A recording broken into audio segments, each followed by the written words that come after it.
सो कल तक हम लोगों ने आई थिंक आरबीआई वाला पार्ट कंप्लीट कर दिया था। हिस्ट्री देखा था, इवोल्यूशन ऑफ बैंक्स भी देखा था, एसबीआई कब नेशनलाइज हुआ वो सब देखा था कल हम लोगों ने।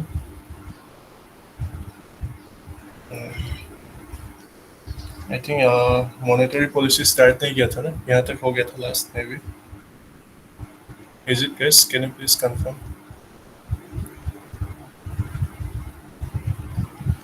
Yes, okay. So since most of you have joined, I think we can start that last. Okay. Let me just check recording.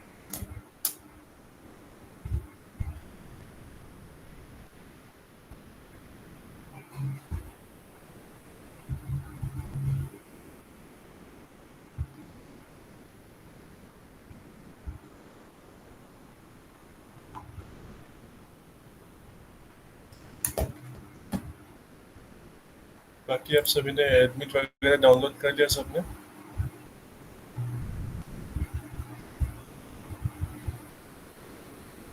ज्योति ने किया, अदर्स ज्योति संगीता सब लोग अपना जो सेंटर वगैरह है अच्छे से देख लेना, ठीक है? क्योंकि किसी किसी का सुन रहा हूँ मैं बहुत रिमोट लोकेशन भी पड़ा है। सो गूगल गूगल मैप पे जाके एटलीस्ट कंफर्म कीजिए कि वो लोकेशन एग्जिस्ट करता है कि नहीं। क्या पता बाद में चला एग्जाम में स्कूल ही नहीं है जहाँ पे सेंटर दिया है।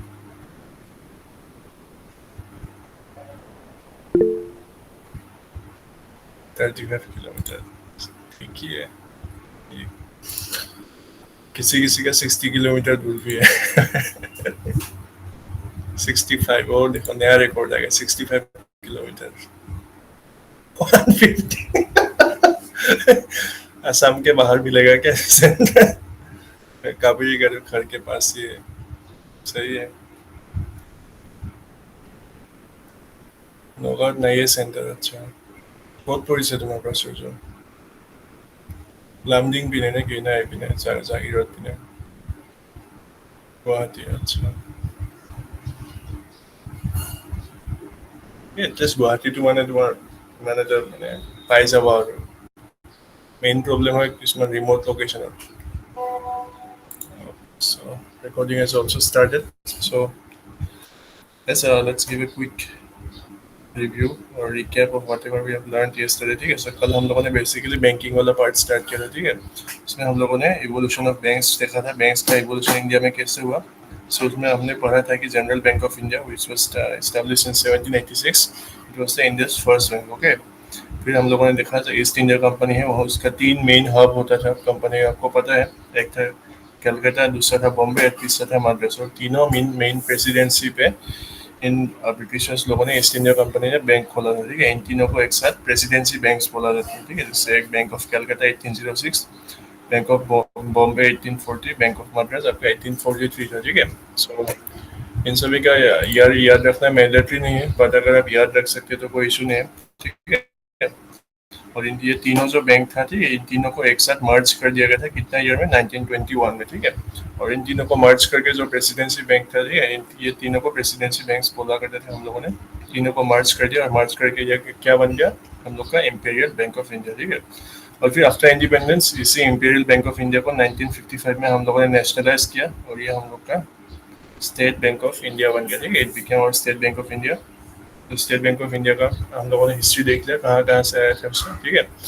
फिर हम लोगों ने देखा PNB which was established in 1894, ये अभी का मतलब स्टिल एग्जिस्टिंग, मतलब सेम फॉर्म में है, ठीक है? जैसे एसबीआई का तो हम लोगों ने देखा कि पहले ये इंपीरियल बैंक ऑफ इंडिया हुआ करता था, फिर अलग तीन तीन अलग प्रेसिडेंसी बैंक्स हुआ करते थे, बट पीएनबी 1894 में जैसा था अभी भी सेम ही है, ठीक है? सो इट इज मतलब you can say oldest existing bank in India, ठीक है? फिर bank of Allahabad, again it was 1860 में बना था ये, ठीक है? it was the first bank completely run by Indians, not so important but ऐसे फैक्ट्स मैंने दे दिया यहाँ पे। फिर जो इम्पोर्टेंट है आरबीआई का, आरबीआई के बारे में हम लोगों ने देखा इसको इस्टेब्लिश कब किया गया था, 1 अप्रैल 1935 में, ठीक है? इसको बनाने के लिए एक कानून लाया गया था, आरबीआई एक्ट 1934। और मैंने आपको बताया था कल कि फ्रॉम 1935 टू 1949 ये आरबीआई क्या हुआ करता था हम लोग का, प्राइवेट बैंक हुआ करता था, राइट? और इसके पास उतना ज़्यादा पावर नहीं था, सिर्फ मतलब करेंसी इशू करने का पावर था और रिजर्व्स को मेंटेन करने का पावर था, ठीक है? लेकिन जो दूसरा बैंकों को पनिश वगैरह करेगा या दूसरों के ऊपर नजर रखेगा, ठीक है, ये सब पावर नहीं था। तो ये सब पावर कब मिला इसको? 1949 में मिला, ठीक है। कौन सा एक्ट से मिला गाइस? अब सभी मुझे कमेंट बॉक्स में बताएंगे कौन सा एक्ट से आरबीआई को पावरफुल बना दिया हम लोगों ने, मतलब गवर्नमेंट ऑफ इंडिया ने।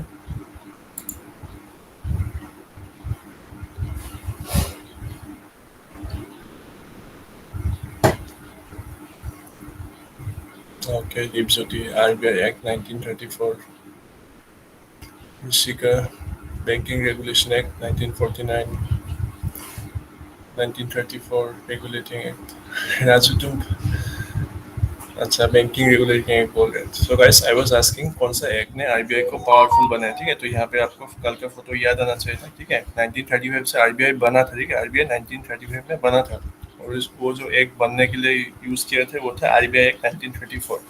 लेकिन जैसे आपको पता होगा 1934 में क्या था, इसके पास उतना ज़्यादा पावर नहीं था, ठीक है। सिर्फ दो ही पावर था, यहाँ पे मैंने देखा है कि इशू करेंसी और ये वाला जो मेंटेन रिजर्व। लेकिन फिर हम लोग का ये प्रोटीन शेक आया। प्रोटीन शेक क्या था? बैंकिंग रेगुलेशन एक्ट 1949, ठीक है। बीआरए 1949, तो इससे आरबीआई को पावर मिला, ठीक है। जैसे यहाँ पे देख सकते हैं पूरा मसल फ्लेक्सिंग कर रहा है ये, ठीक है। सो इसके पास बैंकिंग रेगुलेशन एक्ट 1949 ने इसको क्या दिया? रेगुलेटरी पावर दिया और सुपरवाइजरी पावर दिया, ठीक है। मतलब पहले सिर्फ दो पावर्स हुआ करता है, जैसे करेंसी इशू करना और मेंटेनेंस को रिजर्व करना, मतलब रिजर्व्स को मेंटेन करना, ठीक है। लेकिन जो ये 1949 वाला एक्ट लाया, इससे आरबीआई ज़्यादा पावरफुल हो गया। अभी ये दूसरा बैंकों के ऊपर अपना मतलब वो ना क्या बोल रहे हैं उसको, मतलब मसल फ्लेक्सिंग कर सकते थे। कोई बैंक अगर आरबीआई का रेगुलेशन नहीं मानते तो उसको पनिश वगैरह भी कर सकते हो। वो सब क्या है हम आज देखेंगे।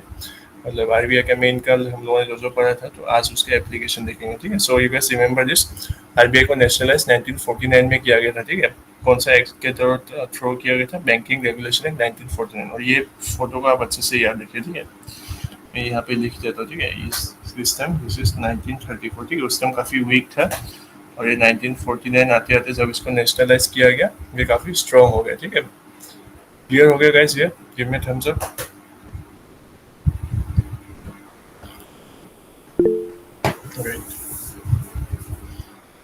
सो गाइस कल हम लोगों ने फंक्शन वगैरह भी देखा है, जिसमें करेंसी इशू करने का फंक्शन था, तो हम अभी ऑलरेडी देख लिया। Banker to the government, government को लोन्स वगैरह या गवर्नमेंट के लिए मार्केट से पैसा उठाना, सब काम आरबीआई करता है, ठीक है। तो it is the central bank of India. हम लोग का बैंकिंग सिस्टम का मेन जान ये आरबीआई है, ठीक है। अगर आरबीआई अपना रेट्स को कमाता है तो भी जाके हम लोग का दूसरा बैंक वगैरह भी वो सब कमाता है, ठीक है। तो बैंकर ऑफ बैंक्स का पैसा वगैरह जितना जो भी हो, ठीक है, सब आरबीआई ही देखता है। मतलब आरबीआई इन दिस, अगर बैंक को कभी शॉर्ट टर्म लोन चाहिए या कभी ऐसा ज़्यादा बैंक के पास ज़्यादा पैसा आ गया तो उसको कहाँ डिपॉजिट करना है, तो वो सब भी आरबीआई का रिस्पॉन्सिबिलिटी है, ठीक है। फिर मेन हम लोगों ने देखा था इन्फ्लेशन टारगेटिंग। तो मैंने आपको याद रखने के लिए बोला था ये इन्फ्लेशन कहाँ से कहाँ तक रखना चाहिए था हम लोग को, 2% से लेके 6% तक रखना चाहिए, राइट। कल मैंने हम लोगों ने डिस्कस भी किया था कि ज़्यादा इन्फ्लेशन होने से भी प्रॉब्लम है और अगर इन्फ्लेशन बिल्कुल भी ना हो तभी प्रॉब्लम है, ठीक है। तो इकोनॉमी को सस्टेन अच्छे से करने के लिए, अच्छे से इकोनॉमी ग्रो करने के लिए इन्फ्लेशन हमेशा 2 से 6% के बीच में रहना चाहिए, ठीक है। तो इसी बीच हम लोगों ने देखा था गाइस कि आप लोगों को इसको मेंटेन करने के लिए मॉनेटरी पॉलिसी कमेटी एक होता है, तो उसको हम आज देखेंगे, ठीक है, पॉलिटी का। फिर हम लोगों ने दो पॉलिटी देखा था गाइस, सॉरी दो पॉलिसीज देखा था, जिसको मतलब इकोनॉमी को मेंटेन करने, एक था physical policy, okay. So physical policy किससे रिलेटेड है? टैक्सेशन वगैरह। और फिजिकल पॉलिसी को कौन बनाते हैं? मतलब गवर्नमेंट ऑफ इंडिया बनाते हैं, ठीक है। तो यहाँ पे आप देख सकते हैं पीएम मोदी और आपका फाइनेंस मिनिस्टर निर्मला सीतारमन। सो ये सब आदमी जो गवर्नमेंट का आदमी होता है, ठीक है, they are responsible for making the fiscal policy. Exam में डायरेक्ट क्वेश्चन आएगा, fiscal policy is made by RBI. अब क्या बोलेंगे, ट्रू या फॉल्स? फिजिकल पॉलिसी को आरबीआई बनाता है, स्टेटमेंट देगा, आप ट्रू या फॉल्स लगाएंगे।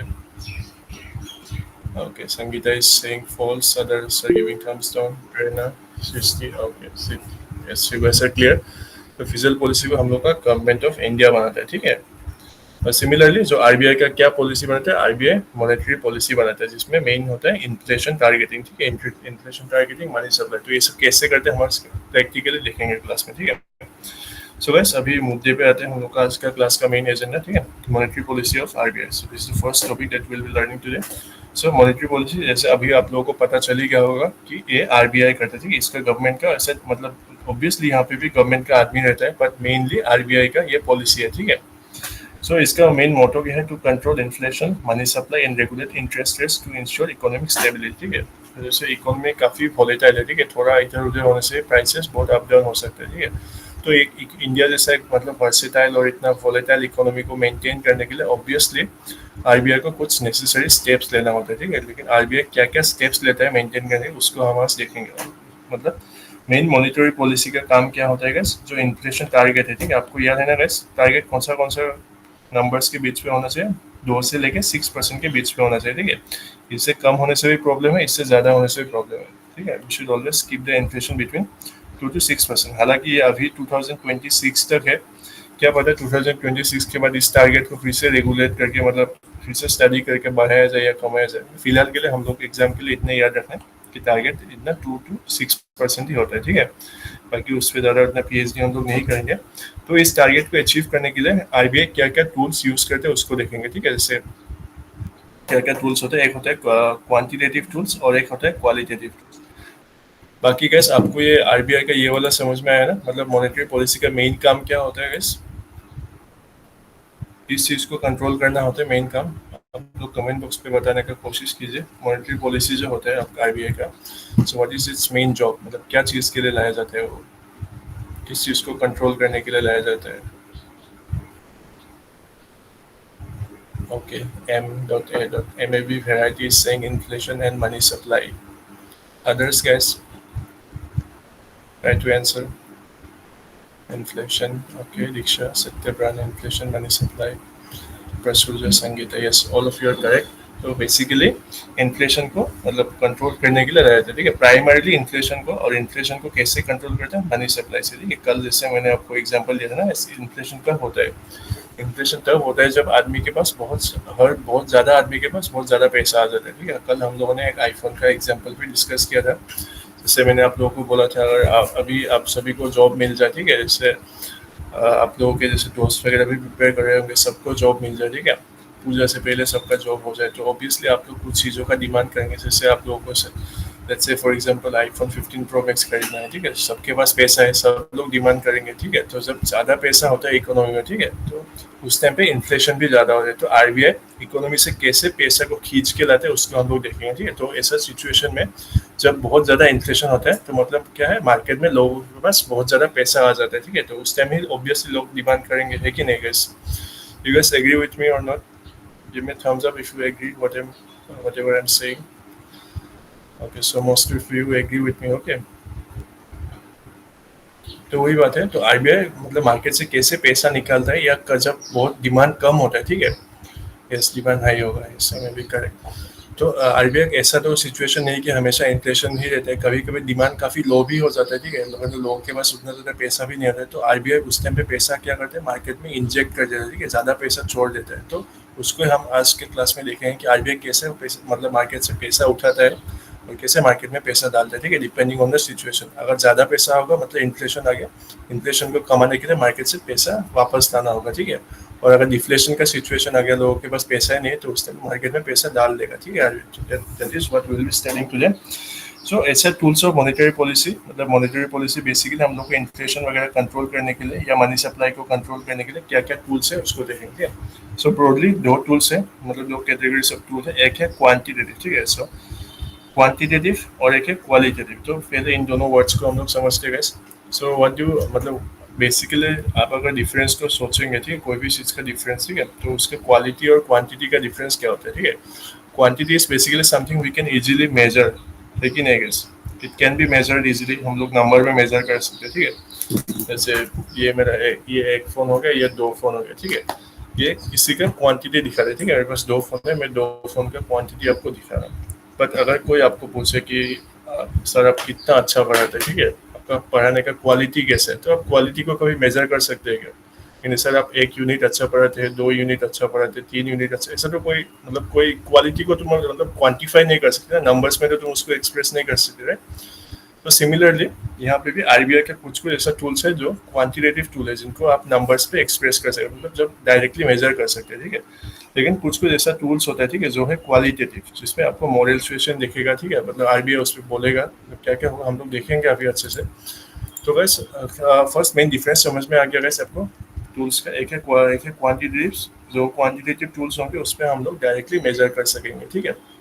तो फर्स्ट वाला है आपका CRR जो है कैश रिजर्व रेशियो, ठीक है, cash reserve ratio is the first one. Second one है स्टैट्यूटरी लिक्विडिटी रेशियो, फिर है आपका repo rate, reverse repo rate, हालांकि इसमें अलग भी होता है जैसे आपका ओपन मनी ऑपरेशन, तो उतने हम लोग डीप नहीं जाएंगे। और qualitative tools again these are not very important from our exam point of view, ठीक है। तो क्वालिटेटिव में फर्स्ट यही आपको समझा देता हूँ। तो क्वालिटेटिव नहीं पहले क्वान्टिटेटिव भी समझा देगा कि वो ज़्यादा इंपॉर्टेंट, ठीक है, उसके बाद हम लोग इसको देखेंगे। सो क्वालिटेटिव टूल्स में आप लोगों को ये सब नाम सीधा रट लेना है, ठीक है, CRR, SLR, repo rate, reverse repo rate रट लेना है, और मैं आपको समझा भी दूंगा कि क्या क्या होता है, ठीक है। लेकिन अगर एग्जाम में पूछेगा तो क्वेश्चन आता है, ठीक है, अगर क्वेश्चन में बोलता है कि CRR, okay, let's try one, CRR is a qualitative, ठीक है, qualitative tool of monetary policy, तो आप उसको ट्रू बोलेंगे या फॉल्स बोलेंगे, वैसे आंसर दीजिए। CRR एक क्वालिटेटिव टूल है, स्टेटमेंट है, तो इज इट ट्रू और false? Okay, MAB Samgita, Satyapran is saying true, okay, others also, Srishti false, Diksha false. So yes, most of you are correct. So definitely it will be false, क्योंकि CRR क्या होता है, quantitative tool, ठीक है, तो इसको directly रख लेना, ठीक है। CRR, SLR, आपका रेपो रेट और आपका रिवर्स रेपो रेट, सब ये सब क्वांटिटेटिव टूल्स है, क्योंकि इस पे रेशियो को ऑल्टर किया जाता है, ठीक है, रेट्स को ऑल्टर करते हैं। जैसे प्रेजेंटली हम लोग का कैश रिजर्व जो कैसा है हम लोग अभी देखते हैं, ठीक है। So yes, let's learn what is cash reserve ratio. तो इन वो काफ़ी मतलब इसे देखा जाए तो काफ़ी मतलब गहरा टॉपिक है, बट बहुत ही सिंपल तरीके से हम इसको समझने की कोशिश करेंगे, ठीक है। So let us see what is cash reserve ratio, ठीक है। So it is the percentage of total deposits in cash kept bye commercial banks with RBI, ठीक है। तो स्टेटमेंट समझ के मतलब पढ़ के काफ़ी टेक्निकल जैसा लग रहा है, ठीक है, लेकिन अभी मैं आपको काफ़ी इजीली समझा दूंगा, ठीक है, उतना रिस्पॉन्सिबिलिटी मेरा है, ठीक है। तो गैस ये आपको दिख रहा होगा, ये आपका लंच ब्रेक वाला बैंक है हम लोग का, सबका प्रिय स्टेट बैंक ऑफ इंडिया, ठीक है। तो स्टेट बैंक ऑफ इंडिया में आप लोगों का बहुत लोगों का अकाउंट भी होगा। किस किस का है बैंक में अकाउंट? SBI के साथ किसी का अकाउंट है यहाँ पे? ओके, दीपज्योति, सत्यप्राण, अरमान, नीलव, ठीक है, सो प्रेरणा, सभी का है ऑलमोस्ट। तो यहाँ पे हम लोग एक सिचुएशन लेते हैं, ठीक है, समझने का कोशिश करते हैं। जैसे हम लोग तो बहुत सारे लोग बैंक का कस्टमर है, ठीक है, तो एक आइडियल सिचुएशन में हम लोगों ने यहाँ पे 10 आदमी लिया, ठीक है, 10 आदमी ये सब के हैं, SBI का कस्टमर है, ठीक है। आप SBI में यहाँ पे, हाँ, आफ्टर लंच, तो SBI में इन लोगों ने पैसा डिपॉजिट किया, ठीक है। तो यहाँ पे देख सकते 10 आदमी है, सभी ने कितना पैसा डिपॉजिट किया, let's say let's for understanding सब ने 10-10 रुपया रखा है, ठीक है। सो 10 आदमी ने 10-10 रुपया रखा है, तो टोटल डिपॉजिट कितना होगा कैश में SBI के पास, कितना होगा गाइस? 10 आदमी सब ने 10 रुपया डिपॉजिट किया, ठीक है, SBI में, तो कितना होगा SBI के पास टोटल डिपॉजिट्स? लोग बताएंगे? ओके, सो ग्रेट, आपका मैथ्स भी काफ़ी अच्छा है। तो टोटल डिपॉजिट विद SBI, ठीक है, ये 100 रुपीज़ हम लोग मान लेते हैं, ठीक है, for our understanding. So percentage of total deposit, ठीक है, percentage of total deposit kept in cash, ठीक है, कैश में रखना होता है, ठीक है, by commercial banks with RBI, ठीक है। तो ये RBI 100, अभी हम लोगों ने क्या देखा कि ये जो 100 रुपया है SBI के पास, ये कैश है, ठीक है, लेकिन इस कैश का SBI पूरा अपने पास नहीं रख सकता, ठीक है। अभी हम लोग मान लेते हैं करंट CRR, ठीक है, कैश टू रिजर्व रेशियो, ठीक है, cash reserve ratio let's say for example 4% है, ठीक है। तो हम लोगों का कैश कितना है SBI के पास टोटल गैस 100 है ना, 100 का 4% कितना होगा गैस? 100 का 4% कितना होगा? ऑब्वियसली इट विल बी ₹4, है कि नहीं? तो ये जो ₹4 जो है ये SBI अपने पास खुद के पास नहीं रख सकता, ठीक है। तो क्यों नहीं रख सकता, क्या मतलब क्या रीजन है, वो सब बाद में समझाऊंगा। अभी आप लोग इतना समझे कि 10 आदमी ने डिपॉजिट किया, सो ठीक है, वैसे तो कितना लाखों करोड़ों डिपॉजिट कर रहे, ठीक है। बट फॉर आवर अंडरस्टैंडिंग हम लोगों ने यहाँ पे समझा कि 10 कस्टमर सबने 10 रुपया रखा और SBI के पास फिलहाल 100 रुपया है, ठीक है, लेकिन 100 रुपये वो पूरा वो नहीं कर सकता, ठीक है, अपने पास नहीं रख सकता। तो ये 4 रुपया जो है, ठीक है, ये गाड़ी में लाद के ये कहाँ पे डालेगा? RBI के पास जाके डिपॉजिट करके रखेगा, ठीक है। तो this is basically the cash reserve ratio, ठीक है, जो पैसा बैंक के पास होता है, ठीक है, बट बैंक के पास 100 रुपीज़ है, लेकिन पूरा बैंक खुद के पास नहीं रख सकता, ठीक है। उसका सर्टेन परसेंटेज, अगर लेट्स से फॉर एग्जांपल, ठीक है, यहाँ पे CRR हम लोगों ने 6% कर दिया, तो RBI के पास बैंक कितना पैसा रखेगा, मतलब SBI कितना पैसा डिपॉजिट करेगा RBI के पास अगर CRR 6% हो तो? 6 यस सत्य 6। ठीक है, तो अगर 6 होता है तो 6% रहेगा, लेकिन फिलहाल हम इसको 4% ही मानते हैं। ठीक है, तो बेसिकली आप लोगों का मतलब बैंक का तो बैंक भी क्या है, एक मतलब कमर्शियल एक कंपनी है राइट। बैंक को भी प्रॉफिट्स अर्न करना होता है, तो बैंक प्रॉफिट्स अर्न कैसे करता है gas? Anybody has any idea? Anyone gas can? आप लोग अनम्यूट करके बोल भी सकते हैं, मतलब बैंक्स का प्रॉफिट कैसे होता है, मतलब ऑपरेट करने का वो क्या होता है? Yes. अरे आप लोग तो काफ़ी स्मार्ट स्टूडेंट हैं, तो मतलब सभी MAB varieties, the investment like loan, yes, providing loan. So basically bank का मेन प्रॉफिट कहाँ से निकलता है? लोन वगैरह देना चाहिए, एडवांसिंग लोन एंड एडमिनिस्ट्रेशन। आपने ऋषि का ने पूरा कॉमर्स वाला लैंग्वेज यूज किया है, एडवांसिंग लोन्स।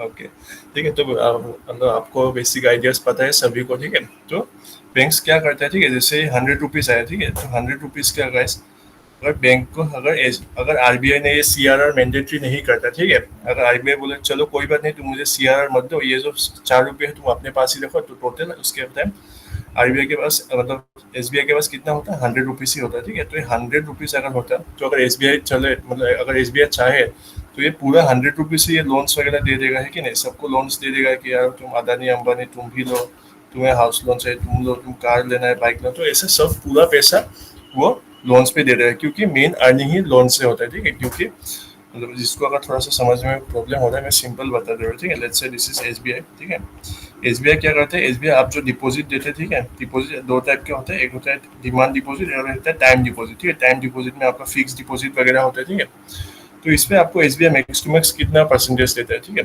फिक्स डिपॉजिट में अभी मतलब सीनियर सिटीजन को 7.7% देता है, और डिमांड डिपॉजिट में तो बोलो ही मत, हार्डली 1 to 2% ऐसा होता है। ठीक है, तो लेकिन ये डिपॉजिट आपको एसबीआई मतलब इंटरेस्ट देता है इस पे। ठीक है, ये 7.86, यस। लेकिन जो आपका लोन्स वगैरह है, क्या लोन्स आपको एसबीआई सेम रेट पे देता है गैस? अब गाड़ी वगैरह खरीदने जाओ, कोई भी ऐसा होम लोन है जो भी हो, तो ऑब्वियसली एसबीआई कितना लोन मतलब कितना रेट पे देगा? 16%, 15%। तो ये एसबीआई का प्रॉफिट जो ये एसबीआई का, सिर्फ एसबीआई का नहीं, कोई भी बैंक का मतलब प्रॉफिट यहाँ से आता है। ठीक है, अगर वो 100 रुपया लाता है, 100 रुपये में जितना लोन देगा, ठीक है, ऑब्वियसली लोन का इंटरेस्ट रेट वो ज़्यादा चार्ज करेगा। ठीक है, क्योंकि यहाँ पे बीच में, ठीक है, यहाँ पे हम लोग 8 मान रहे थे, तो यहाँ पे हम लोग 15 मान, तो बीच में जो 7% आया ये एसबीआई का प्रॉफिट होता है। ठीक है, तो मतलब काफ़ी सिंपल बैंक कैसे काम करते हैं इसका फॉर्मूला है। ठीक है, तो गैस अगर बैंक का मेन सोर्स हम लोगों ने देखा कि अर्न करने का क्या होता है, लोन्स देना। ठीक है, तो बैंक तो चाहेगा हम लोग के पास जितना पैसा हो सबसे ज़्यादा हम लोन दें, क्योंकि अगर हम फॉर एग्जाम्पल बैंक अगर 100 रुपीज़ लोन देता है, तो उसको 116 रुपीज़ रिटर्न मिलेगा राइट। उसको डायरेक्टली रिटर्न मिलेगा 116 रुपीज़, क्योंकि 16% रेट मान लेते हैं। लेकिन अगर ये बैंक ने उसको मतलब लोन के साथ तो रिस्क भी होता है। ठीक है, ऐसे हम लोग के यहाँ पे काफ़ी वो होते हैं ना, तेजस्वी आदमी लोग हैं, जैसे आपका विजय माल्या है, ठीक है, फिर आपका नीरव मोदी है, ये सब आदमी रहता है इंडिया में, है कि नहीं? मतलब इंडिया में तो नहीं रहता है, पहले इंडिया में थे लेकिन अभी भाग गए। तो बैंक्स का ऐसा, हाँ सर, तो बहुत सारा ऐसे लोन फ्रॉड्स भी होते हैं। ठीक है, तो उसमें बैंक्स का लोन मतलब लॉस वगैरह हो जाता है। अगर पूरा पैसा ही बैंक का डूब जाएगा तो बैंक काम ही कैसे करेगा, है कि नहीं गैस? तो इसीलिए आरबीआई क्या करता है, आरबीआई सो बैंक के पास जितना टोटल डिपॉजिट होते हैं वो सब के सब पूरा लोन देने नहीं देता। ठीक है, क्योंकि ऐसे बैंक को प्रोटेक्ट करना जरूरी होता है ऐसे फ्रॉडस्टर से। ठीक है, तो अगर सब पैसा लोन दे रहे हैं तो ऐसा तो नहीं हो कि सब लोग आके रिटर्न दे देगा, तो इसमें से कोई ऐसा विलेन आदमी निकलेगा जो देश का पैसा खा के भाग जाता है, लेकिन नहीं। तो इसीलिए आरबीआई ने मैंडेटरी रखा कि एक सर्टेन अमाउंट जो कैश में होगा। ठीक है, और ये सीआरआर जो डिपॉजिट है सिर्फ कैश में रखना होता है। ठीक है, तो आरबीआई के पास ये 4% या अभी का 4.5 या 6.5 ऐसा कुछ था। ठीक है, बट दैट्स नॉट इम्पोर्टेंट। पर आपको ये गैस कॉन्सेप्ट समझ में आया guys? कैसे मतलब क्यों आरबीआई मतलब अपने पास बैंक का पैसा रखता है? सीआरआर समझ में आया गैस? लाइफ में भूलेंगे कभी आप इसको? कभी नहीं भूलेंगे। ठीक, और ये और एक बात इंपॉर्टेंट बता दो, ये जो बैंक का पैसा है ना, जो सीआरआर है, ये आरबीआई के पास ही रहता है। ठीक है, इट रिमेन्स विद आरबीआई। ठीक है, और अभी हम जो मैं ये क्यों बता रहा हूँ, ठीक है, क्योंकि नेक्स्ट जो एसएलआर देखेंगे, स्टैट्यूटरी लिक्विडिटी रेशियो, उसमें हम लोग समझेंगे कि क्योंकि एसएलआर को बैंक को खुद के पास मेंटेन करना। ठीक है, एसबीआई जो है ये एसएलआर जो है खुद के पास रखेगा। ठीक है, एसएलआर फिलहाल 18% ऐसा है, तो ये खुद के पास रखते हैं। लेकिन सीआरआर का जो पैसा होता है, ठीक है, तो अगर हम लोग 100 करोड़ होगा तो उसमें से 4 करोड़ आरबीआई के पास रहेगा, लेकिन एसएलआर का जितना भी परसेंटेज होगा वो बैंक खुद के पास मेंटेन करना होता है। ठीक है, तो अभी give me thumbs up guys अगर आपको सीआरआर वाला अच्छे से समझ में आया। so that we can move on to the next one. Okay, तो इसमें से मैं अगर आपको एमसीक्यू वाइज बताऊँ, ठीक है, तो इसमें बेसिकली आपको इतना याद रखना होगा कि सीआरआर इज इट, मतलब कितना डिपॉजिट का कितना परसेंटेज आरबीआई मतलब एसबीआई आरबीआई के साथ रखते हैं, वो इम्पोर्टेंट, ठीक है। एंड अदर इम्पोर्टेंट पॉइंट कि सीआरआर पूरा मतलब सीआरआर का जो अमाउंट होता है वो बैंक खुद के पास नहीं रखते, आरबीआई के पास भेज देते हैं, ठीक है। वो दोनों मेन इंपॉर्टेंट पॉइंट है इसका। और again if I ask you CRR ये क्या टूल है गाइस, इज इट क्वांटिटेटिव और इज इट क्वालिटेटिव? तो सीआरआर कौन सा टूल है गाइस, क्वांटिटेटिव है या क्वालिटेटिव है? ठीक है, भूलना नहीं है इसको, ठीक है। क्वांटिटी से याद है कि 4% है, हम इसको मेजर कर सकते हैं, इसका क्वांटिटी है, ठीक है, can be measured, that is why it is quantitative, ठीक है। So I think I am confident now कि आप लोग इसको नहीं भूलेंगे कभी, ठीक है, क्योंकि बहुत मतलब स्टूडेंट्स लोग ऐसा सिर्फ ऊपर ऊपर से रीडिंग करके जाते हैं, बाद में एग्जाम में जाकर कंफ्यूज होते हैं, अरे ये क्वांटिटेटिव था या क्वालिटेटिव था, ठीक है। सो ऐसे मतलब सुपरफिशियल स्टडी का कोई फायदा नहीं है, ठीक है। उसे जो भी पढ़ना हो काफी अच्छे से कंसेप्चुअली पढ़ना होता है, ठीक है। So guys, I think let's now we can move on to the other one. That is the statutory liquidity ratio. ठीक है, statutory liquid लिखा है, कोई बात नहीं, एक ही बात है, liquidity ratio. So it is minimum percentage of deposits that a commercial bank has to maintain in the form of liquid assets. So how many of you know what is a liquid asset, guys? किसी को पता है? Give me a thumbs up if you know, or you can thumbs down if you are hearing it for the first time. Sangeeta हुनाने, सत्यप्राण हुनाने, प्रसूज हुनाने, okay. MAV variety, you can type or you can unmute if you want to like give your thoughts on liquid assets.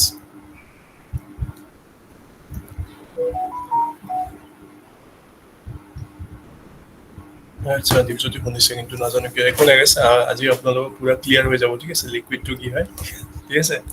So basically यहाँ पे आप देख सकते हैं, ठीक है, यहाँ पे मैंने डायरेक्ट आपके लिए एक चार्ट लाया, ठीक है। सो लिक्विड को आप ऐसा समझिए जो चीज को हम डायरेक्टली कैश में कन्वर्ट कर सकते थे काफ़ी इजीली। यस, ये देखो एमएबी वैरायटी ने काफ़ी अच्छा ये दिया, asset which can be converted into cash with in 1 year. अच्छा 1 ईयर नहीं, मतलब ये 1 ईयर होने से तो वो आपका नॉन लिक्विड ही हो जाएगा, मतलब हाफ सही है, ठीक है। लिक्विड एसेट वैसा होता है जो जिसको आप डायरेक्टली कैश में कन्वर्ट कर सकते हैं काफ़ी इजीली, ठीक है। हाईली लिक्विड मतलब पानी के जैसा होता है, पूरा स्मूथ होता है, तो डायरेक्टली इसको वो कर सकते हो। इसका एग्जाम्पल अभी देखते हैं, ठीक है। जैसे ये करेंसी होगा, पैसा तो ऑब्वियसली पैसा डायरेक्टली लिक्विड है, वो तो पैसा का फॉर्म ही है, राइट, ठीक है। फिर क्रिप्टो करेंसी या शेयर्स या मेन मैं एग्जांपल दूंगा, ठीक है, गोल्ड सिल्वर वगैरह, ठीक है, जो हम लोग का ज्वेलरी है, हम लोग का आदमी का अलग अलग टाइप का प्रॉपर्टी आते है कि नहीं गैस? आप लोगों के घर में भी सोना वगैरह होगा, सबके घर में होता है obviously, am I correct guess? आप लोग के घर में भी होगा। अरे थम्स अप दे दो, मैं थोड़ी तुम्हारे घर पे आऊँगा धक्का डाल ले ठीक है, सबके पास प्रॉपर्टी होता है, ठीक है।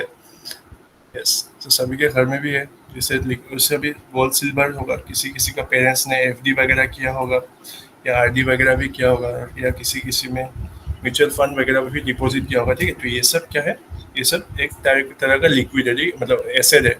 और हम लोग का एक दूसरा अलग टाइप का भी प्रॉपर्टी होता है, ये एसेट होता है, ठीक है, जिससे रियल एस्टेट है, ठीक है। तो रियल एस्टेट क्या होता है, आप लोग का जो घर है वो भी तो एक प्रॉपर्टी है, आप लोग का संपत्ति है। इज इट एसेट और not? It is also asset, है कि नहीं गाइस? आप लोगों का है, किसी किसी का गांव में खेती होगा बहुत बड़ा बड़ा, ठीक है, और किसी किसी ने आपका गुवाहाटी में फ्लैट वगैरह भी खरीदा होगा, तो दीज आर ऑल्सो एसेट्स, ठीक है। लेकिन मेन डिफरेंस क्या है गाइस? तो ये सब जो आपका प्रॉपर्टीज है, ठीक है, जो रियल एस्टेट है, आपका घर वगैरह जो है, या आपका गांव में जो प्रॉपर्टी है, तो वो सब क्या है, नॉन लिक्विड एसेट है, ठीक है। नॉन लिक्विड में किस सेंस में बता रहा हूँ गाइस? अगर आपका कोई भी प्रॉब्लम हो, ठीक है, किसी मतलब for some emergency, let's say for example कल आपको 10 लाख रुपए चाहिए होता है, ठीक है, तो 10 लाख रुपया अगर चाहिए होता है कल को, तो आप क्या डायरेक्टली घर का जो प्रॉपर्टी है या गांव का जो मिट्टी है उसको बेचने जाएंगे, या अगर आपके पास जो गोल्ड वगैरह है या सिल्वर वगैरह है उसको बेचने जाएंगे? कमेंट बॉक्स में बताएं आप, किसको बेचने से आपको बहुत इजीली या बहुत जल्दी पैसा मिलेगा? गोल्ड को बेचने से मिलेगा या आपको मिट्टी अगर प्रॉपर्टी को? Yes yes, all of you are giving me the correct answer. Obviously आप डायरेक्टली ज्वेलरी के दुकान में जाएंगे, वहाँ पे उसको देंगे, उसका वैल्यू करके आपको पैसा मिल जाए। लेकिन मिट्टी वगैरह भी का पैसा वो भी मिलेगा, लेकिन उसका प्रोसेस काफी स्लो होता है, ठीक है। आपको बायर ढूंढना पड़ेगा, फिर वो मतलब मंडल वगैरह का झमेला, सर्किट ऑफिस का चक्कर लगा हुआ है। तो इसीलिए ये सब क्या होता है, नॉन लिक्विड एसेट्स, क्योंकि इनको जो प्रॉपर्टी वगैरह है इनको आप इजीली कैश पे कन्वर्ट नहीं कर सकते, ठीक है। और आपका जो ये लिक्विड एसेट्स वो सब होता है जिनको तुम डायरेक्टली बहुत काफी इजीली कैश पे कन्वर्ट कर सकते हो, ठीक है। जैसे आपका फिक्स डिपॉजिट मतलब आरडी वगैरह हो गया, इनको तो आप डायरेक्ट, ये सब तो कैश का ही फॉर्म है। लेकिन हम लोग जो गोल्ड वगैरह देखते हैं या फिर कोई भी अच्छा कंपनी का आपका शेयर है, ठीक है, लेट्स से फॉर एग्जांपल आपने 2020 में टाटा मोटर्स का शेयर खरीदा था, ठीक है, उस टाइम पे। लेकिन अभी आपका इम्पोर्ट में काफी मतलब पैसा का जरूरत, तो आपको शेयर को आप नेक्स्ट दिन मार्केट में बेच के पैसा उठा सकते हैं, है कि नहीं गैस। सो जो शेयर वगैरह जो हो गए ये सब भी लिक्विड एसेट्स ही है, ठीक है। तो अभी आपको लिक्विडिटी का कंसेप्ट समझ में आया गैस। सो लिक्विडिटी का कंसेप्ट ये है, जो आपके पास अलग अलग संपत्ति है, एसेट्स है, जिनको लिक्विड एसेट्स हम उनको बोलेंगे जिनको हम काफी इजीली कैश पे कन्वर्ट कर सकते हैं, ठीक है, विदाउट एनी इश्यूज। लेकिन ऐसा नहीं कि लाइक मिट्टी को बेच के आपको पैसा नहीं मिलेगा, वो भी मिलेगा, लेकिन उसका प्रोसेस लंबा होता है और आप उतना इजीली उसको कन्वर्ट नहीं कर सकते, ठीक है। इट इज लिक्विडिटी में हम सिर्फ कन्वर्टिबिलिटी को देखते हैं, ठीक है। जो गोल्ड सिल्वर को है हम लोग काफी इजीली कन्वर्ट कर सकते हैं। सिमिलरली जो शेयर्स वगैरह है जो अच्छा कंपनी का होगा तो उनको भी आप काफी इजीली मार्केट में बेच सकते हैं, ठीक है। सो वैस अभी जो आपका लिक्विडिटी का मतलब कंसेप्ट समझ में आया, तो मैं आप I think I can now teach you what is statutory liquidity ratio, ठीक है। So it is the minimum percentage of deposits, ठीक है, मिनिमम परसेंटेज ऑफ डिपॉजिट्स, ठीक है, that a commercial bank has to maintain in the form of liquid assets, ठीक है। अभी अभी समझ में आया गैस आप लोगों को कंसेप्ट, थोड़ा थोड़ा दिमाग में घुस रहा है अभी, इस बार सेंटेंस थोड़ा फेमिलियर लग रहा है लास्ट टाइम से, राइट, ठीक है। सो करेंटली हम लोग का एसएलआर का रेट है 18%, ठीक है। तो लास्ट एग्जांपल में हम लोगों ने जो सीआरएम में पढ़ा था उसमें हम लोगों ने देखा कि 10 आदमी, ठीक है, हम लोग का 10 कस्टमर ने मिलकर 100 रुपीज़ डिपॉजिट रखा था, ठीक है, एसबीआई के पास। फिर उस डिपॉजिट में से मैं यहाँ पे आपको कैलकुलेशन के थ्रू दिखा रहा हूँ, ठीक है। 100 रुपीज़ में से हम लोगों ने 4 रुपीज़ कहाँ पे दिया था गाइस, एसबीआई ने 4 रुपीज़ कहाँ पे डिपॉजिट किया था, कौन सा रेट लगा के, आरबीआई आरबीआई में रखा था। और उसमें क्या क्या मतलब क्या था, एसएलआर था या सीआरआर था 4 रुपीज़ वाला हम लोग का, सीआरआर था, यस सीआरआर रेट 4%, ठीक है। तो 100 रुपीज़ टोटल था, उसमें से 4 रुपया तो एसबीआई ने किसको रख दिया, आरबीआई को दे, तो फिर बचा कितना 96 रुपीज़, ठीक है, 96 रुपीज़ बचा आरबीआई के पास। तो आरबीआई तो मतलब मस्त सोच रहा है, कोई भी नहीं, 4 रुपया गया तो क्या हुआ, 96 तो हम पूरा लोन बांटेंगे और लोन से इंटरेस्ट लेके पूरा मतलब पैसा ही पैसा होगा, ठीक है। लेकिन फिर आरबीआई आते हैं, नहीं तुम इस 96 को भी पूरा लोन नहीं दे सकते, ठीक है। फिर एसबीआई बोले क्यों, क्योंकि उसमें भी काफ़ी ज़्यादा रिस्क है, ठीक है। तो बैंक का मतलब मेनली क्या होता है, तो मतलब कोई भी ऐसा इमरजेंसी सिचुएशन में ऑब्वियसली हम लोगों के पास लिक्विड एसेट्स होना जरूरी है, ठीक है। क्या पता मतलब कल क्या हो जाए। सो कॉन्टिन्यूंसी रीजंस के लिए ये जो 18% है, ठीक है, जो 100 का 18% कितना होगा, 18 रुपीज़, ठीक है। फिर हम फिर से 96 से 18 रुपीज़ को माइनस करेंगे, ठीक है। और 96 से जो 18 रुपीज़ को माइनस करके हम लोग का कितना निकल जाएगा, ₹78, ठीक है। और ये 78 जो है इसको बाद में एसबीआई लोन के हिसाब से बांट सकता है, ठीक है। इसको देके इसको अंबानी को देगा, अदानी को देगा, हम लोग कैसा रिटेल कंज्यूमर को देगा, तो ये सब देके उसको प्रॉफिट्स अर्न करेगा, ठीक है। तो एसएलआर को वैसे समझ में आ गया आपको, वैसे एसएलआर और मेन डिफरेंस क्या है, ऐसे ये जो सीआरआर है ये आरबीआई के पास रहता है, ठीक है, आरबीआई को देना पड़ता है और सिर्फ कैश फॉर्म में होता है, ठीक है, ओनली कैश फॉर्म। मतलब तुम आरबीआई को नहीं बोल सकती अच्छा आरबीआई मेरे पास तो 4 रुपया नहीं है लेकिन 4 रुपये का तुम मेरे गोल्ड रख दो, ठीक है, वैसा नहीं होगा। तो सीआरआर है, इसका नाम में ही कैश है, तो इसको कैश ही देना पड़ता है, ठीक है, आरबीआई को। लेकिन ये जो एसएलआर है, तो हम लोगों ने अभी देखा, ठीक है, क्या क्या लिक्विड एसेट्स है, एक दो एग्जाम्पल बताएंगे आप लोग कमेंट बॉक्स में मुझे, लिक्विड एसेट्स का एग्जाम्पल बताएंगे कमेंट में।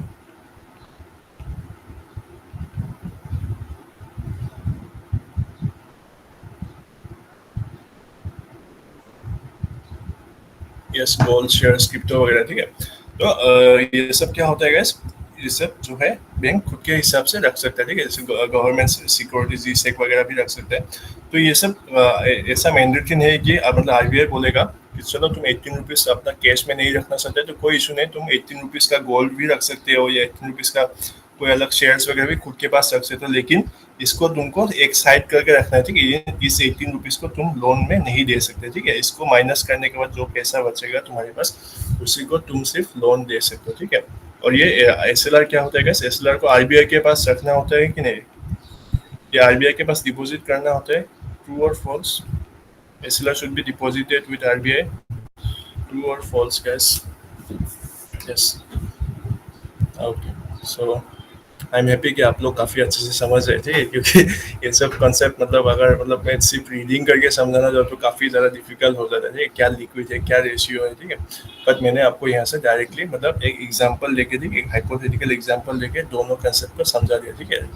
जब भी आप रिवीजन करेंगे तो आपको ये स्लाइड देखने से डायरेक्टली याद आ जाए, सर ने बोला था 10,000 मैंने 10 रुपये रखा था, 100 रुपीज़ टोटल डिपॉजिट हुआ था आरबीआई के पास, एसबीआई के पास है, फिर एसबीआई ने उससे उसमें से 4 रुपये आरबीआई के पास रखा, फिर 4 रुपया के 96 को फिर उसको भी डायरेक्टली लोन नहीं दे सकता, उसमें से 18% जो माइनस किया, ठीक है, जो एसएलआर होगा तो उसको माइनस करके बाकी जो होगा वो बाकी एसबीआई लोन वगैरह देगा, ठीक है। So is this clear guys, ये दोनों समझ में आ गया गाइस, और ये दोनों क्या है हम लोग का क्वांटिटेटिव मेजर्स है, ठीक है।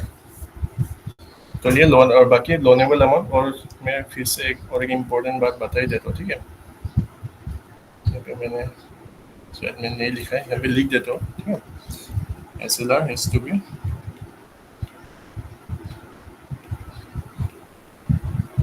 kept with the bank itself, ठीक है।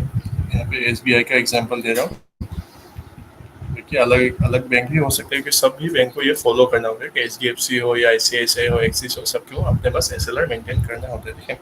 एंड वन मोर थिंग है, ये जो लोनेबल अमाउंट है, ठीक है, 78 जो है, इसका भी मतलब आरबीआई ने रूल बनाया कि बैंक्स वगैरह पूरा का पूरा पैसा, ऐसा तो नहीं कि लाइक अगर लेट्स से एसबीआई का जो मैनेजर है और अदानी का पूरा अच्छा रिलेशन है, ठीक है, तो अदानी बोले ये जो 78 है तुम मुझे पूरा का पूरा दे दो, ठीक है, मैं इसको अपना अलग अलग प्रोजेक्ट्स में लगाऊंगा, तो वो सही होगा guys? Will it be fair for the other customers जो लोन लेना चाहते हैं? डेफिनेटली राइट, क्योंकि हम लोग का देश में काफ़ी ऐसे सारे किसान भी है, अलग अलग टाइप का है, ठीक है। तो एसबीआई ने क्या रूल बताया, जो 78 होगा इसका 40% होगा, ठीक है, जो इसका 40% होगा ये प्रायोरिटी सेक्टर लेंडिंग में जाएगा, ठीक है।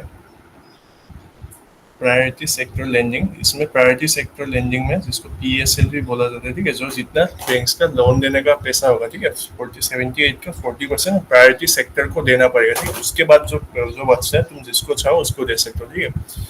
तो 78 का 40%, किसका मैथ्स वगैरह अच्छा है जल्दी से सॉल्व करके, तो what will be the 40% of 78 guys? आज इकोनॉमिक क्लास में थोड़ा मैथ्स भी पढ़ लो आज।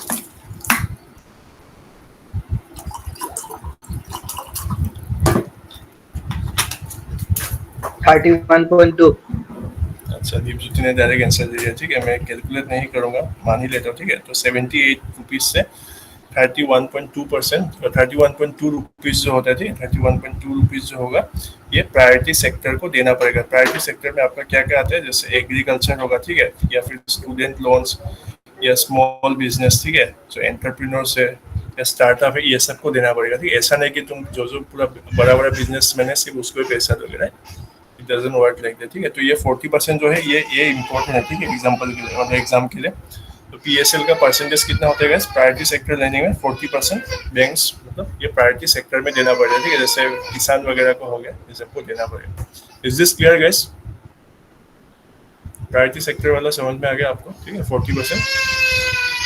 Okay, so guys I think आपको सीआरआर एसएलआर समझ में आ गया। नेक्स्ट वाला देखते हैं, रेपो रेट, ठीक है। सो ये काफ़ी सिंपल रेट है, काफ़ी सिंपली है, मतलब उतना ज़्यादा इस पर मतलब पीएचडी नहीं करेंगे अभी हम लोग। तो रेपो रेट को हम लोग देखते हैं, जैसे मैंने लिखा है, it is the rate at which RBI lends money to commercial bank. तो ऐसा होता है गाइस, तो ऐसा नहीं लाइक एसबीआई के पास हमेशा तो पैसा तो वो नहीं होता है ना, सो मतलब पैसा ही पैसा है, कभी कभी एसबीआई वगैरह को पैसा लेना जरूरी पड़ता है, ठीक है, लोन वगैरह लेना जरूरी पड़े। तो जिससे हम लोगों ने आरबीआई का क्या पढ़ा था, फीचर पढ़ा था या फंक्शन पढ़ा था, जो क्या था, बैंकर टू द बैंक्स, ठीक है, banker to the banks.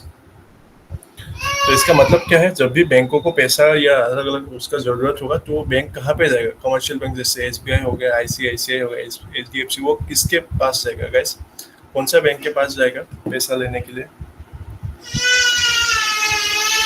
Yes, Armaan Sangeeta Prerna, correct, ठीक है, ऑब्वियसली राजू सत्यप्राण सृष्टि दीक्षा आरबीआई के पास ही जाएगा, ठीक है, जैसे आरबीआई के पास जाएगा एचडीएफसी।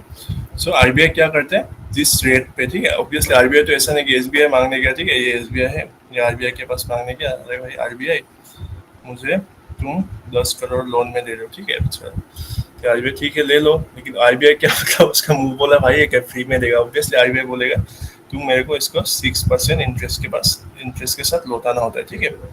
6% इंटरेस्ट के साथ लौटाना होता है। तो करंटली जो रेपो रेट मुझे तो याद नहीं कितना है, बट लेट्स अज्यूम 6% है, ठीक है।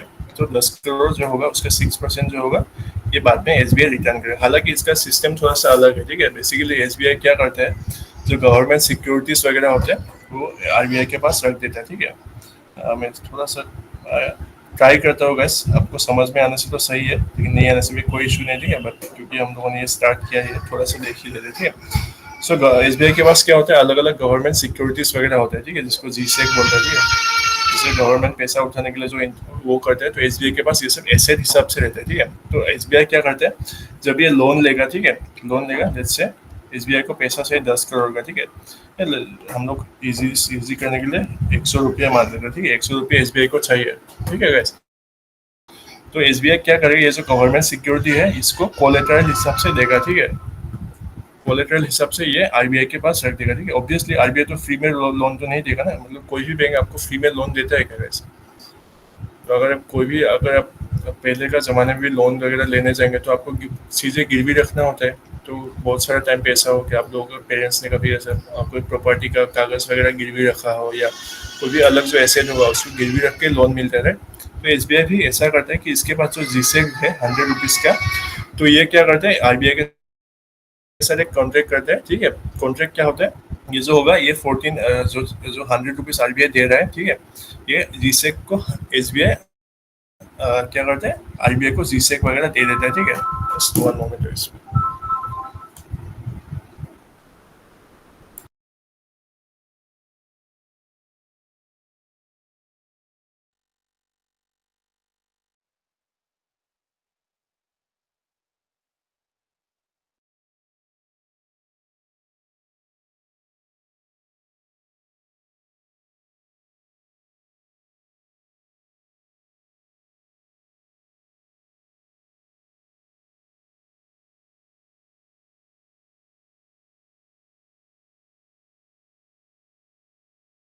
वैसे I am really sorry, actually मेरा जो पानी का भी ठंडा।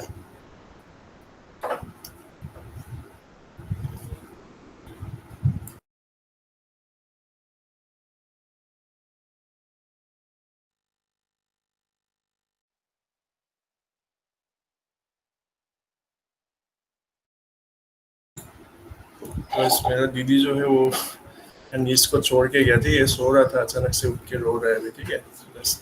प्लीज बेयर विथ मी, ठीक है। थोड़ा सा इसका नाम आराध्या है, ठीक है, मेरा बहन का वो है, ठीक है। तो ये घर पे आके काफी मत वो करता है, दुष्टामी करता है, ठीक है।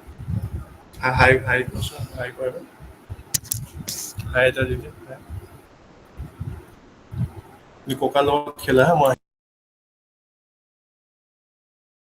আইতাৰ ফোনটো চাবা, আইতাৰ ফোনটো চাবা ল, ঠিক আছে। তুমি বাহিৰত বহা, মই আহি আছো হা। Just give me 2 moments, okay guys, 2 minutes मैं आ रहा हूँ इसको रखने, ठीक है।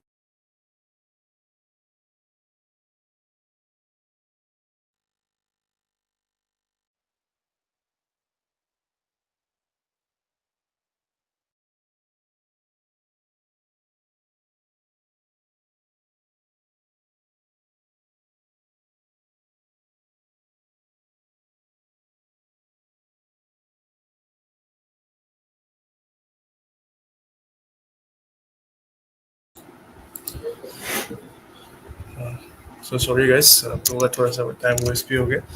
So guys, as I was saying, हम लोग क्या बोल रहे थे, तो ये रेपो रेट के बारे में पढ़ रहे थे। तो ये जो कोलेट्रल है, जैसे हम लोगों ने होता है ना, जो गिरवी रखते हैं प्रॉपर्टीज वगैरह, ठीक है। तो एसबीआई भी क्या करते हैं, इसके पास जो गवर्नमेंट का सिक्योरिटीज जो होता है, ठीक है। तो जीसेक है, ये आरबीआई को दे देते हैं, 100 रुपीज़ का जीसेक आरबीआई को दे देता है, ठीक है। इतना समझ में आ रहा है गाइस, 100 रुपीज़ का जीसेक आरबीआई को दे दिया कोलेट्रल हिसाब से, ठीक है, गिरवी रख दिया इस पे। तो उसका मेन वो कॉन्ट्रैक्ट का वो होता है कि ये जो 100 रुपीज़ का है, ठीक है। तो बैंक एसबीआई क्या करेगा, जब इसका 14 डेज या जितना दिन के लिए लेता है, ठीक है, जब वो टाइम पीरियड पूरा होगा, तो ये जीसेक आरबीआई एसबीआई क्या करेगा, फिर से 106 रुपीज़ से परचेस कर लेगा, ठीक है, एसबीआई मतलब आरबीआई से।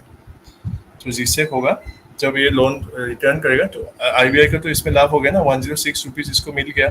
और जीसेक क्या होगा, फिर से एसबीआई के पास आ जाएगा, ठीक है। सो बेसिकली ऐसा है, मतलब मेन सिस्टम ऐसा है, मतलब हम लोग बात समझने के लिए इजी होने के लिए हम लोग ऐसा बोलते हैं, the rate at which RBI lends money to commercial banks, ठीक है। लेकिन पर्दे के पीछे ये सब होता है, ठीक है। जीसेक होता है, जो स्टेट बैंक ऑफ इंडिया क्या करता है, 100 रुपीज का जीसेक आरबीआई के पास रख देता है और एग्रीमेंट साइन करता है कि आरबीआई मैं 14 डेज के बाद फिर से ये जीसेक लूंगा तुमसे, लेकिन तुमको ज्यादा पैसे देके लूंगा, ठीक है, जैसे 106 रुपीज देगा वो। So is this clear guys? समझ में आ गया ये वाला रेपो रेट वाला पार्ट? तो ये सब जो बैंक्स का जो होता है शॉर्ट टर्म कैश कभी कभी थोड़ा सा कम पड़ जाता है, तो उस टाइम पे वो आरबीआई से वो सब लेता है, ठीक है। सो यस, शॉर्ट टर्म के लिए यस डेफिनेटली मे बी वो शॉर्ट टर्म के लिए होगा रेपो। सो ये रिवर्स रेपो रेट क्या है, तो ये उल्टा है। तो उस टाइम पे क्या होता है, पहले हम लोगों ने क्या देखा, जो कमर्शियल बैंक से वो आरबीआई से पैसा ले रहे हैं, ठीक है। लेकिन ये अलग है, the rate at which commercial banks parks their excess money with RBI, ठीक है। थोड़ा सा टेक्निकल लैंग्वेज लग रहा होगा आपको सुन के, क्या बात बोल सर, ठीक है। मतलब कभी कभी ऐसा होता है गाइस, अभी जो हम लोगों ने देखा था एसबीआई के पास कितना है, 78 रुपीज था, राइट, ठीक है। ये वाला आपको याद होगा, एसबीआई के पास लोन देने का अमाउंट कितना, 78, ठीक है। तो इसी एग्जाम्पल में हम कंटिन्यू करते हैं। लेट्स से इसमें से 31.2 रुपीज, 32 ही मान लेते, ठीक है। 32 रुपीज इसने प्रायोरिटी सेक्टर लेंडिंग को दे दिया, जैसे अलग अलग एग्रीकल्चर, ठीक है, स्टूडेंट लोन, स्टार्टअप, इसमें दे दिया, ठीक है। और फिर इसके 20 रुपया थोड़ा ऐसा कंपनी अदानी, ठीक है, अंबानी, ये लोगों को दे दिया, ठीक है, 20 रुपया। तो टोटल कितना, 50, इसका 52 रुपीज हो गया, ठीक है। और लेट्स से 10 रुपया किसी और को भी दे दिया, 62 रुपीज, ठीक है। तो टोटल 62 रुपीज इसने लोन दिया, ठीक है। लेकिन फिर भी अभी भी इसके पास 16 रुपीज पड़ा हुआ है। Are you with me guys? इतना समझ में आ रहा है? 16 रुपीज अभी भी इसके पास बाकी है एसबीआई के पास। इस ये 16 रुपीज क्या है, इसने लोन नहीं दिया अभी तक, ठीक है। कोई कस्टमर नहीं मिल रहा है जिसको लोन दे सके, तो पैसा खाली पे रहने से तो उसका लॉस ही होगा ना, उसका तो कोई ऐसा लाभ नहीं हो रहा है। तो वो क्या करते हैं उस टाइम पे, रिवर्स रेपो रेट में, तो आरबीआई को बोलते हैं, आरबीआई देख मेरे पास इतना लोन मैंने दे दिया, लेकिन फिर भी मेरे पास 16 रुपीज बचा है, तो इस पैसे को तुम ले लो, तुम्हारे पास रख दो, और मुझे थोड़ा इस पे इंटरेस्ट दे देना, ठीक है। तो ये उस टाइम उल्टा होता है, ठीक है। लेकिन आदमी लोग इसको क्या पढ़ाते हैं, the rate at which, like ऐसा बोलते हैं, ठीक है, rate at which commercial banks, ठीक है, सीबीएस लिख रहा हूँ मैं, गिव्स लोन्स टू आरबीआई, ठीक है। तो ये हम लोग समझने के लिए ये इजी होता है, लेकिन रियलिटी में ऐसा नहीं होता, ठीक है। ऑब्वियसली आरबीआई के पास पैसा का कोई ऐसा वो इशू नहीं है, ठीक है। लेकिन कमर्शियल बैंक्स भी वो क्या करते हैं, जब उसके पास बहुत ज्यादा पैसा हो जाता है, ठीक है, जिसको वो लोन वगैरह में नहीं दे सकते, तो उसे खाली बैठे हुए रहने से क्या, 16 रुपीज का 16 रुपीज ही रहेगा, लेकिन आरबीआई इस पर 2% भी इंटरेस्ट देता है, तो कुछ ना कुछ तो पैसा बढ़ेगा ना। आरबीआई उतना ज्यादा इंटरेस्ट भी नहीं देता है, लेकिन at least something is better than nothing, right. तो इसीलिए क्या होता है, रिवर्स रेपो रेट में जो कमर्शियल बैंक्स अपना जो एक्स्ट्रा पैसा होता है, तो ये सब बैंक्स के पास, आरबीआई के पास दे देता है, ठीक है। आरबीआई उसको एब्जॉर्ब कर लेता है, ठीक है। कमर्शियल बैंक पार्ट करना मतलब उसको पैसा को आरबीआई के पास रख देना, ठीक है, access money with RBI. So is this clear guys? Reverse repo rate आपको समझ में आ गया?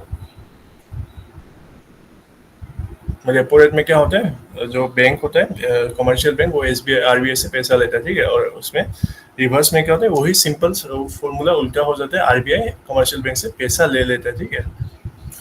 यस। सो गाइस अभी हम लोग देखेंगे मॉनेटरी पॉलिसी कमेटी को क्या आएगा। इसमें टोटल मेंबर्स कितना, 6 मेंबर्स होते हैं, ठीक है। मॉनेटरी पॉलिसी के कितना मेंबर्स होते हैं, टोटल 6 मेंबर्स होते हैं।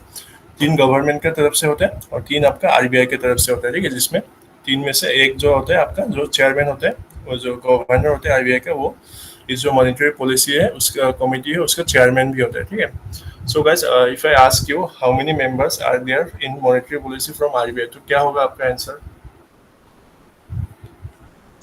3. 3, यस। मतलब आरबीआई से पूछा गाइस, टोटल तो 6 होते हैं, आरबीआई से 3 होते हैं और गवर्नमेंट से 3 होते हैं, ठीक है। गवर्नमेंट का 3 कौन कौन आते हैं उससे हम लोग के लिए इम्पोर्टेंट नहीं है, लेकिन इन तीनों में से एक आदमी कौन होता है, आरबीआई का गवर्नर होता है, ठीक है।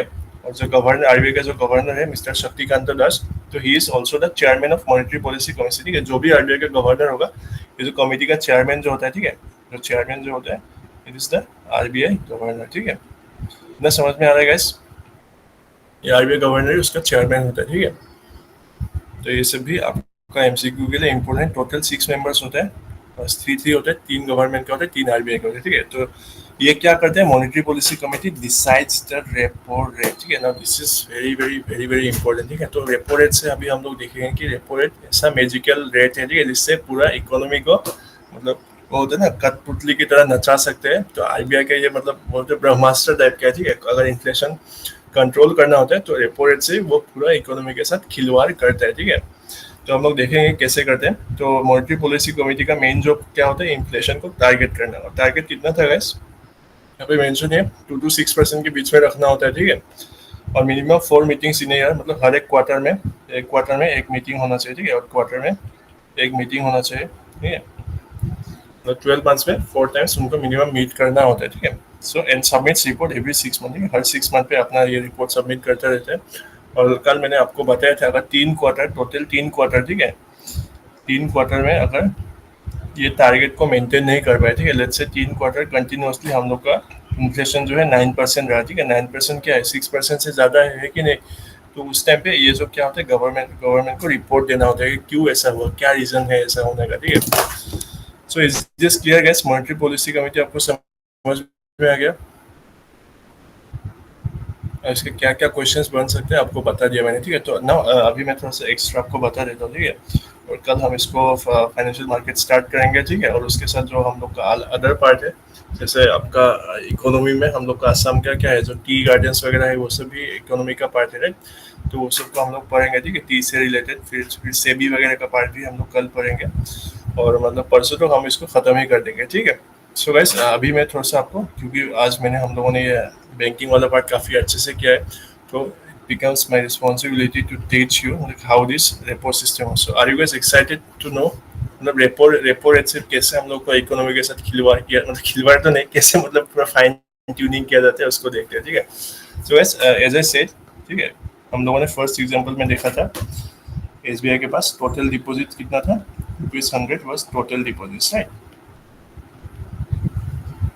तो रेपो रेट क्या होता है, तो कैसी जब रेशियो के साथ, तो रेपो रेट हम लोग जो भी रेपो रेट डालेगा, ठीक है, तो हम लोग ऐसे थोड़ा अलग तरह के समझते हैं, ठीक है। तो रेपो रेट में क्या होता है गैस, हम लोगों ने क्या देखा यहाँ पे, the rate at which RBI lends money to commercial banks, ठीक है। तो कमर्शियल बैंक्स को लेंड मतलब लोन देते हैं। अगर ये let's say for example gas, यहाँ पे हम लोगों ने क्या देखा, 6% था, राइट। 6% था, क्योंकि हम लोगों ने 100 का 6 हुआ। इज इट क्लियर गैस, 6% था उस टाइम पे, ठीक है। तो हम लोगों ने देखा रेपो रेट जब 6% होता है, ठीक है, रेपो रेट जब 6% होता है, वन रेपो रेट इज 6%, तो बैंक्स क्या करेगा, नॉर्मल लोन देगा। लेकिन gas repo rate let's say for example RBI ने कमा के, ठीक है, रेपो रेट कमा के 2% कर दिया, तो उस टाइम पे जो कमर्शियल बैंक्स वगैरह है वो ज़्यादा लोन लेगा या कम लोन लेगा, वो बताएंगे आप। विल इट बी मोर और लेस, आरबीआई मतलब कमर्शियल बैंक्स वगैरह एसबीआई जब रेट मतलब रेपो रेट कम होगा, ठीक है, 2% होगा, तो वो ज़्यादा लेगा फॉर यस और कम लेगा फॉर नो, बताओ। Rishika is saying yes, am for I assume more, okay basic, so definitely. तो अगर आरबीआई ज़्यादा लोन देता है, ठीक है, मतलब सॉरी, अगर एसबीआई ज़्यादा, या एसबीआई सिर्फ एसबीआई तो नहीं लेगा, तो जो हम लोग का एचडीएफसी बैंक है, ठीक है, जो आईसीआई बैंक है, सभी लोग ज़्यादा लोन लेगा आरबीआई से। तो उस टाइम पे क्या होगा, अगर हर एक बैंक ज़्यादा लोन देता है, तो मार्केट में हम लोग का क्या होगा, पैसा कम होगा या ज़्यादा होगा, guys you can tell me. और सब लोग ऐसा ज़्यादा पैसा कम होगा कि ज़्यादा होगा, बताओ। संगीता इज सेइंग कम होगा, ओके। সত্যপ্ৰাণ বেছি হ'ব, প্ৰেৰণা বেছি হ'ব, ঠিক আছে। যেতিয়া মানে বেংকে এনেকৈ আৰ বি আই ৰেপো ৰেটটো কমালে, ঠিক আছে, বেংকে লোন বেছি ল'ব, ঠিক আছে। বেংকে লোন বেছি লোৱা মানে কি, বেংকৰ লগত পইচা বেছি বাচি গ'ল ন। তো বেংকে তেতিয়া কি কৰিব, সেইখিনি পইচা কি লোন দি মানে মানুহ লোন দিয়া মানে কি, মানুহকে লোন দিব ন। মানুহৰ হাতত পইচা বেছি আহিব, মানুহৰ হাতত অহা মানে কি, ইকনমিত পইচা বাঢ়িব, ঠিক আছে। ইকনমিত যেতিয়া পইচা বাঢ়ে, চবৰ হাতত, তোমাৰ লগতো 100 টকা আছে, মোৰ লগতো 100 টকা আছে, চবৰ লগতো 100 টকা আছে, ঠিক আছে। তেতিয়া আমিও মানে বস্তুখিনি য়েছ সার্কুলেট আমার লোনস দিয়ে সার্কুলেট করে, ঠিক আছে। এইটো ধৰি লওক আইচিআইচিআই, ঠিক আছে, এইটো ধৰি লওক एक्सिस बैंक, এইটো আমার एसबीआई, ठीक है सर, एचडीएफसी। तो सभी क्या करेगा, अपना अपना कंज्यूमर्स को लोन देगा, एसबीआई भी देगा, अरे तुम भी ले लो, कम रेट पे ले लो, ठीक है। अगर आरबीआई ने रेट कमा दिया तो वो भी एसबीआई भी रेट कमा ही देगा ना, तो तुम भी ले लो, तुम भी ले लो। तो ऐसे करके सबको ज़्यादा पैसा इकोनॉमी में आ जाए, और अगर इकोनॉमी में ज़्यादा पैसा आ गया तो क्या होता है, बाद में इन्फ्लेशन होगा, राइट। क्या होगा, सबके पास अगर ज़्यादा पैसा आएगा तो क्या होगा, इन्फ्लेशन होगा. Is it true or not guys? Are you with me on this? पैसा ज़्यादा होने से इन्फ्लेशन भी होगा. यस. तो इसी सिचुएशन को अगर काउंटर करना हो, ठीक है, तो आरबीआई नेक्स्ट क्या करेगा, रेपो रेट, ठीक है, let's say for example market में पहले आरबीआई ने पूरा पैसा छोड़ दिया, ठीक है, काफी रेपो रेट को कमा लिया, सबने धनाधन पूरा लोन वगैरह दिया, ठीक है, आप लोगों में से बहुत लोगों ने पूरा बाइक कार आईफोन वाईफोन खरीद के ईएम पे सब ले लिया, ठीक है. तो मतलब इकोनॉमी में पूरा पैसा ही पैसा हो गया, ठीक है, बहुत ज्यादा इन्फ्लेशन हो गया, ठीक है. तो बाद में आरबीआई क्या करेगा, देखिएगा अरे इन्फ्लेशन तो जो हम लोग का 6% होना चाहिए वो तो बढ़ के हम लोग का 8% हो गया, मतलब लोग काफी ज्यादा डिमांड कर रहे हैं, तो हाउ टू कंट्रोल दिस, ठीक है. तो आरबीआई सोचेगा इसको कैसे कंट्रोल किया जाए. सो अगर आप आरबीआई का गवर्नर होते गए तो आप क्या करते हैं रेपो रेट को उस टाइम पे, if you have to control inflation, जो रेपो रेट है, ठीक है, उसको आप बढ़ाएंगे या कमाएंगे अगर इन्फ्लेशन कंट्रोल करना होगा. इस विल यू इंक्रीज, आप ए इंक्रीज के लिए ए बताइए और डिक्रीज के लिए बी बताइएगा. इस Satyavani is saying Moham. Okay. Increase. Okay. Kukil, Raju, Arman, Prerna, Sangrita. Yes. All of you are correct. Guys. So definitely repo যেতিয়া ইনফ্লেশ্যন টো কন্ট্ৰোল কৰিব লগা হয় তেতিয়া আমাৰ ৰেপো ৰেটটো ইনক্ৰিজ কৰিব, ঠিক আছে. তেতিয়া যোনটো মানে আইডিয়েল 6% আছিল, নেক্সট কি কৰিব, আৰবিআই কি কৰিব, ৰেপো ৰেটটো বঢ়াই তেওঁলোকে 9% কৰি দিব, ঠিক আছে. তো অবভিয়াছলি তেতিয়া কমাৰ্চিয়েল বেংকছবোৰে কি কৰিব, টকা বেছিকে ল'ব নেকি আৰু লোন ল'ব নে আৰবিআইৰ পৰা? आईबीआई से लोन लेगा क्या, अगर लोन ज़्यादा महंगा हो जाएगा, ठीक है, 9% से अगर महंगा हो जाएगा तो डेफिनेटली नॉट. और जब कमर्शियल बैंक्स लोन नहीं लेगा, ठीक है, तो उसके पास लोन देने के लिए पैसा भी कम होगा, है कि नहीं guys? Are you with me on this? अगर वो Yeah. लोन कम लेगा तो उसको तो बाद में पैसा जो देना होगा वो भी कम होगा, right? Absolutely yes. So that is what I am saying, अगर इन्फ्लेशन ज़्यादा होता है तो आरबीआई रेपो रेट को इंक्रीज करके इसको कमा भी सकता है, ठीक है. तो यार आप मतलब आरबीआई का मैजिक देख रहे हैं कैसे, मतलब एक मतलब इंटरेस्ट रेट को थोड़ा सा इधर उधर फाइन ट्यूनिंग करके पूरा इकोनॉमी का मतलब वो भी मतलब भूलिया ही बदल देता है, ठीक है. तो बेसिकली ऐसे अलग अलग टूल्स वगैरह है. तो आई एम श्योर गैस आपको ये आरबीआई वाला जो रेपो रेट यस खिलवाड़ समझ में आ गया गैस? भूलेंगे क्या इसको बाद में? मिडिल क्लास तो मतलब गवर्नमेंट कोई भी है, मतलब सबका बाद में मेन जो है मिडिल क्लास पे लेना पड़ता है, हम लोग के साथ नहीं, ठीक है. क्योंकि जो जो गरीब है जो पूरा वो सबको सब्सिडीज वगैरह मिल जाता है, और जो मतलब अमीर है उनका तो बात ही छोड़ दे, right. So guys that's all for today. I hope आपको ये रेपो रेट वाला पार्ट भी समझ में आ गया होगा. मतलब ये सब अगर समझाने जाओ तो काफ़ी डीप हो जाता है, ठीक है, बट जितना सिंप्लीफाई हो सके मैंने खुद की तरफ से किया. सो एक्सपेक्ट करते हो आप लोगों को भी अच्छा लगा और समझने में भी इजी हो गया होगा कुछ कॉन्सेप्ट्स, ठीक है. सो गाइस इसमें से आप लोग देखिएगा, और मैं आज शाम को फिर से आपका जो है एमसीक्यू वगैरह सेशन कराऊंगा, ठीक है, ग्रुप में. सो टेलीग्राम ग्रुप में एक्टिव रहिए, ठीक है. So how do you like the class guys? समझ में आया ना सबको क्या क्या पढ़ा था? और परसों तो हम इसको ख़त्म कर देंगे, ठीक है. ओके ग्रेट, ठीक है. Yes, so that's all for today guys, and I'll see you guys tomorrow same time. Okay, yes, thank you, take care everyone, पढ़ते रहो, ठीक है. Okay, bye bye, take care.